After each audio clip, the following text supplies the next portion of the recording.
let's do something nobody else has ever done. Or what would you like to do that you've always dreamed about doing, but you've never done it because it was too hard or you weren't sure you were going to be able to do it, but let's press. Let's start projects where we don't think we will succeed. And then if we do, it'll be sweeter. Yes. Yeah, and we've done a couple of those. Yes, well, the one that we're currently working on at the moment, the killer.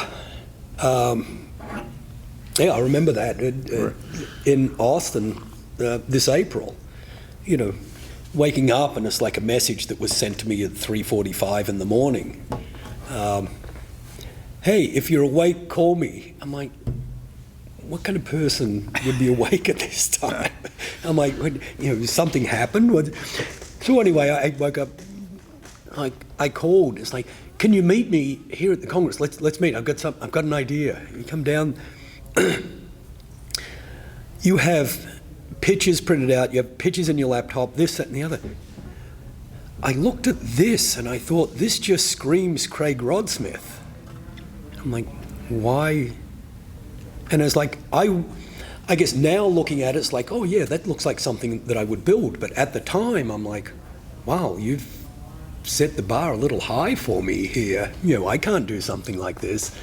And not just from the aesthetic point with this bike, but from this thing. This isn't just outside the box. The box is in a different country. We didn't push the edge of the envelope. We pushed the edge of the post office. I think with this, but I got my usual 2 hours sleep, so I felt fresh. And as Craig says, I started emailing and texting Craig and Stacy, my partner and muse and director, at 3 o'clock in the morning. And aren't you guys up yet? I can get you coffee. And then I did it again at about 4:30 or 5, and I think finally they got tired of hearing the bing on their phone. And we met first thing in the morning. And I actually was inspired by photos, grainy black and white photos of this motorcycle, where I thought we could incorporate elements from the 30s and 40s and take the great strength that Craig has in metalwork and have an unusual body on this contraption.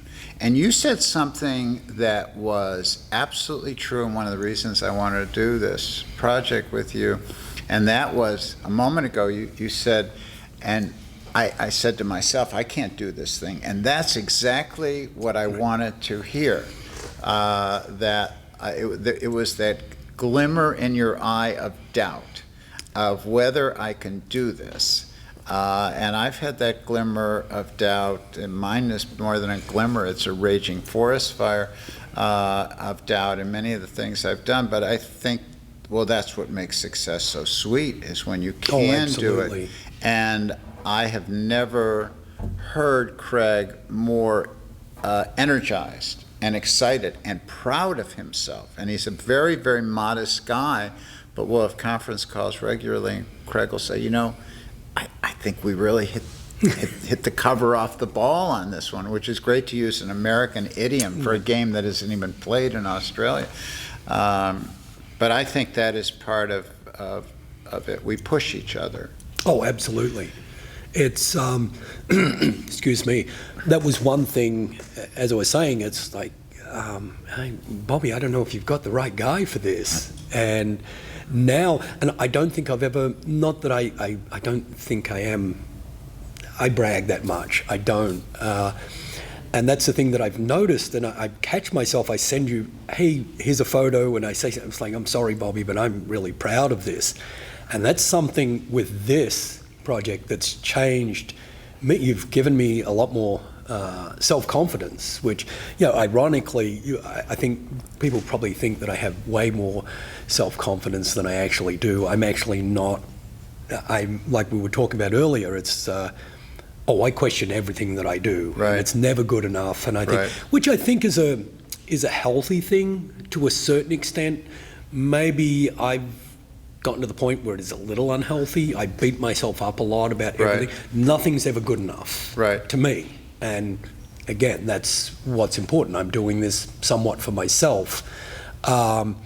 You've now, well, the thing is with this project is like, what do we do now? Right. Where do we go from here with like the things engineering wise, and there's so many things we had to overcome. Notice I say we, because I still, we're building this. This isn't just me. I know you don't look at it that way, but No, I do. I don't think, I don't look at it that way because I'm still trying to understand what a carburetor does.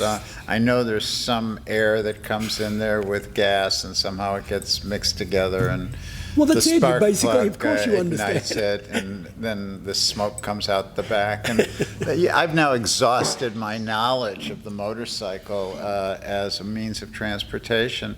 But that isn't my role. I do think my role is to enable, to support people whom I think are good-hearted people, but they're also geniuses at what they do. And I think that part of the role is to inspire and to impress upon somebody, we can do this. And part of my role is an eye for design, which I worked on over a decade plus at Nat Geo. But once we decide, okay, let's do this, with the exception of the occasional design meetings or conference calls, Craig is, analogizing this to football, Craig is the quarterback on the field. Once in a while we send in a play from the sidelines, but the team moves down the field or fumbles or there's an interception because of the quarterback, not because of the quote-unquote owner. And I think what we do is we facilitate and try to inspire people like Craig, but once the machines are on and the lathes are cutting, if that's what lathes do, Yes. or Craig is the quarterback. I do think there is a role to play for somebody to be an inspire, an enabler, a support for people like Craig, because doing what you do is lonely. Yes. It's a lonely occupation. I'm fond of saying that leadership is a lonely occupation. You don't have any shoulders to cry on if you're the leader. Yeah. But I do think that's one of the reasons why success is so sweet if we get into the target zone. And clearly, I think we will get into the target zone with the Killer. I think it's going to be one of the most magnificent motorcycles ever built. I really believe that. Thank you. I've looked at probably tens of thousands of motorcycles. We have about 200 here. It will be a very special motorcycle, and it will be recognized as such. I certainly hope so. It's one of those things.